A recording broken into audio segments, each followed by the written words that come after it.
Ito pong batang ito. At nilalagyan ko siya ng tatak na krus kanya noo. Mga magulang, tatakan niyo ang noo niya ng tatak na krus. Mga ninong at ninang, tatakan niyo ang noo niya ng tatak na krus.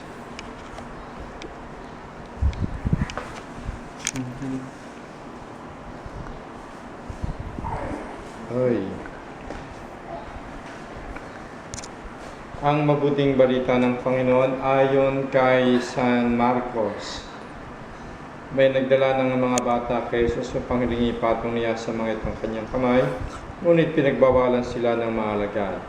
Nagalit si Jesus na makita ito at sinabi sa kanila, pabayaan niyong lumapit sa akin ng mga bata, huwag niyo silang sawayin sapagkat sa mga katulad nila naghahari ang Diyos. Ito ang tandaan ninyo.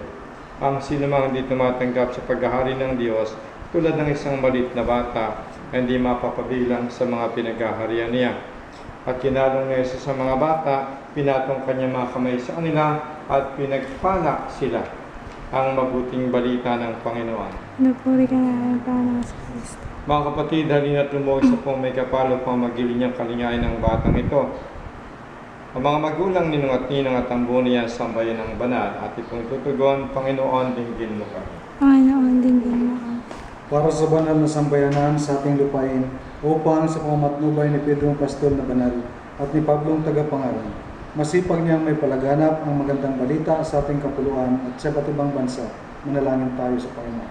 Panginoon, dinggin mo kami. Para sa mga bibinyagan upang mga anghelang pumatnubay at magadya sa kanila sa lahat ng masama, manalangin tayo sa Panginoon. Panginoon, dinggin mo kami. Para sa mga mag-anak upang mamalagi silang tapat sa kanilang pangako sa binyag at alinsunod sa halimbawa ng banal na mag-anak na sina Jesus, Maria at Jose. Sila'y manatiling nagmamahalan at nagmamalasakit sa isa't isa.